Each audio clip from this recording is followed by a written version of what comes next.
Argentina is crucial for the world as well as for India.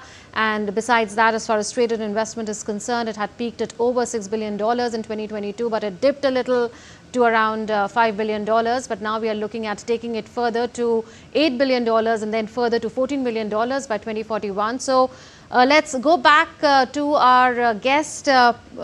Professor Bharadwaj continues to be with us. Professor Bharadwaj, there's really so much, and you've spoken on all the sectors of cooperation going forward, and you also spoke about counter-terrorism.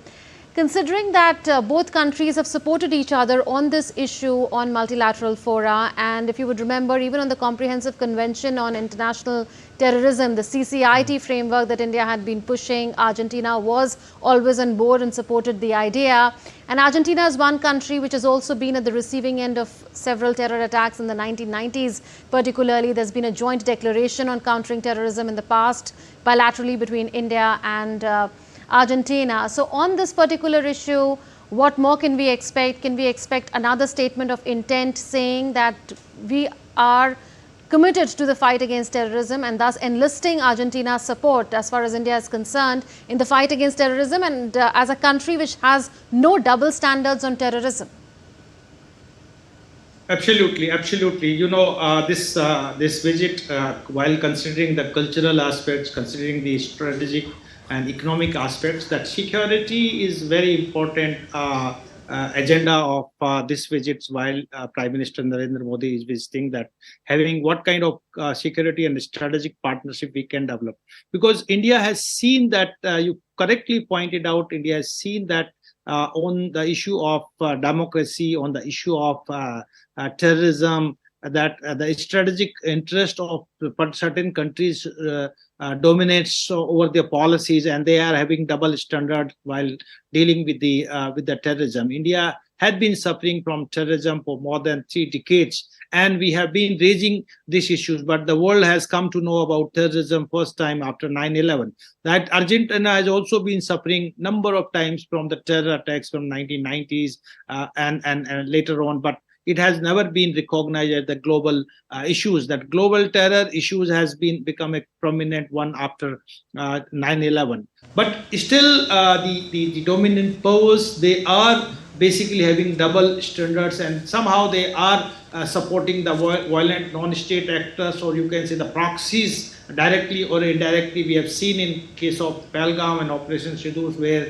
the Chinese has been supporting all kinds of the information and logistic supports to all kinds of things had been supported to Pakistan, where Turkey was also involved. I'm sure that while Prime Minister Narendra Modi is in Argentina, and Argentina has also been facing the problem of insurgency and terrorism, this issue will be discussed in a large, and that this will also be taken to the international forums, while that how to counter terrorism, how to counter the double standards that the countries they are maintaining about the terrorism and the insurgents groups all over the world. So this is the correct time, and I'm sure that being the member of the G20, India and Argentina, they will also take this issue of terrorism and security in these global South for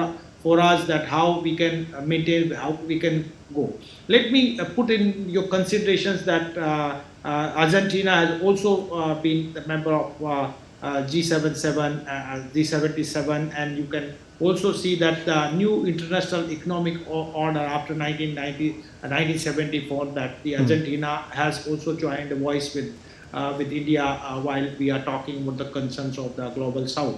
These has been led by recently by while India hosted the G20, and in that also the security, maritime security, and the counter-terrorism was the prominent issues in the G20 summit. I'm sure while Prime Minister is visiting to Argentina, and then they are also he's also participating in BRICS summit, and in that summit also the terrorism issue of global terrorism will be discussed in large, and that he will emphasize to delineate or separate the strategic and democratic interest from the terrorism, because terrorism is a common threat to the global society for the peace and for the stability. And I earlier also pointed out that number of good scholars, particularly, well, I talk about Jos Bargos. He read what is Buddha, and he understands what is Buddha's philosophy of non-violence, peace. Right. And I'm sure that they understand the Indian culture, Indian society, that India is always being a land of Buddha, being a land of Mahatma Gandhi, talks about the non-violence and peace, and whatever the threat to the humanity, whatever the threat to the state security, I'm sure that this would be largely discussed with the president of Argentina while Prime Minister Narendra Modi is visiting in his visit, a part of all very important issues that you pointed out, the economic partnership. Let me also put this a part of security and strategic partnership.